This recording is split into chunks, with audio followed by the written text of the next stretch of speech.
Hey friends, happy Friday, the 5th of July. It's nice to be with you. I'm Father Bill Hill, priest at Holy Spirit Catholic Community in Rock Springs, Wyoming. I will share with you a reflection on the daily readings. The readings are linked below. Click the link, read the readings prayerfully, and then turn off the screen.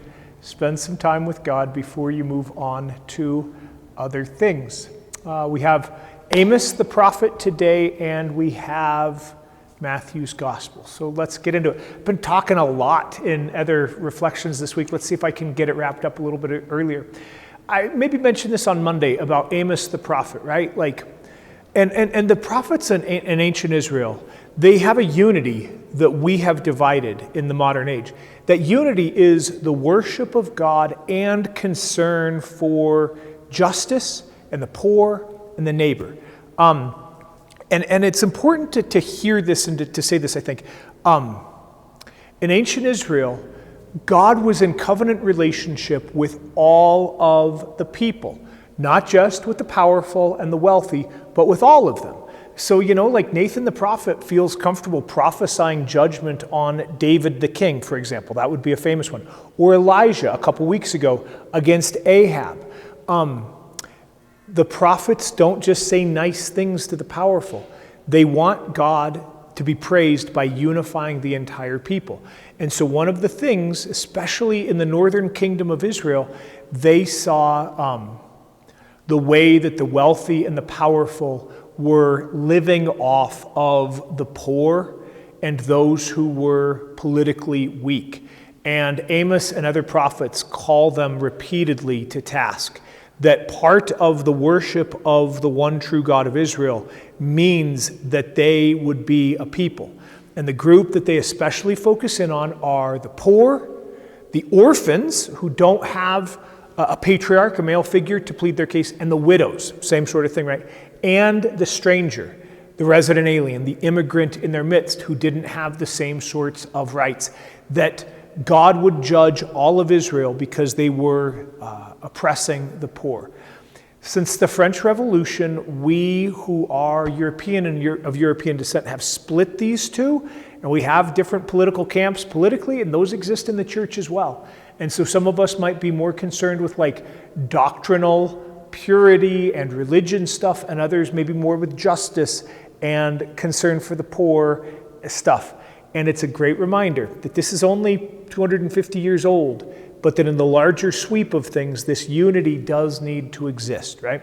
So as you pray into Amos today, see that the unity exists. When will the new moon be over so that we may sell our grain, and the Sabbath that we may display our wheat? So we're hearing complaints against worshiping God and not being able to engage in commerce. And then immediately it switches to cheating and injustice. We will diminish the containers for measuring. We will add to the weights. We will fix our scales for cheating. It's a criticism of the merchants, but just that general attitude of not taking care of the poor and not giving to God what is God's due. And perhaps as modern Americans, we can reflect on our own relationship to rest days, the Lord's Day, Sundays, as well as religious observance. Do we give God God's due?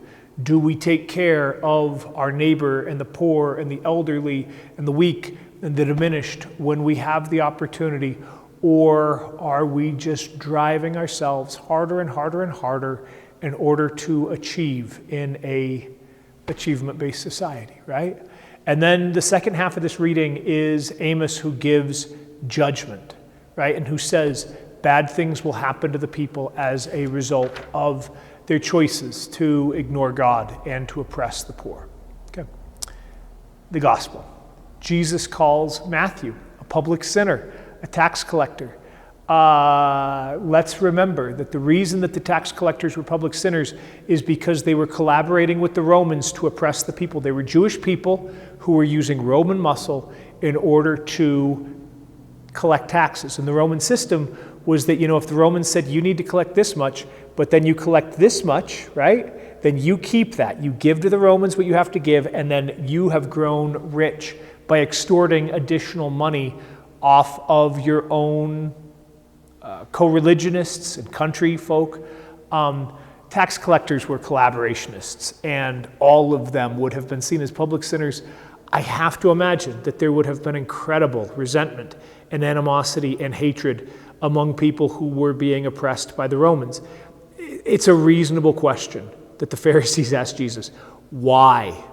Why is your teacher not shunning these people? Why is your teacher sharing table with collaborationists? And let's go a step further. The Pharisees are asking this question presumably because Jesus isn't sitting there at table nagging and criticizing and yelling and condemning those who with whom he's sharing table.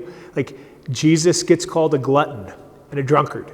He's probably enjoying table fellowship. And God willing, by his example, by his teaching, by pointing, helping others to come to a deeper faith in the God of Israel, right? But this is a challenging question, and we can ask this question in a variety of ways in our own day and age about approaches that certain people have. And Jesus says the word, right? The well do not need a physician, but the sick do. How are we helping to ourselves be ministered to? How are we helping to share the goodness of God, including right relationship, including connection and righteousness with all? Where do we find ourselves in some of those questions with folks whose ways of life and lifestyle we do not agree with? Is it better and easier for us to steer clear, to shun? Is it easier for us to share at table fellowship? How is the Lord inviting us to walk in relationship as a result of the call that we've received? All right, friends, read the readings prayerfully, turn off the screen, spend some time with God before we move on to other things. Happy Friday, y'all.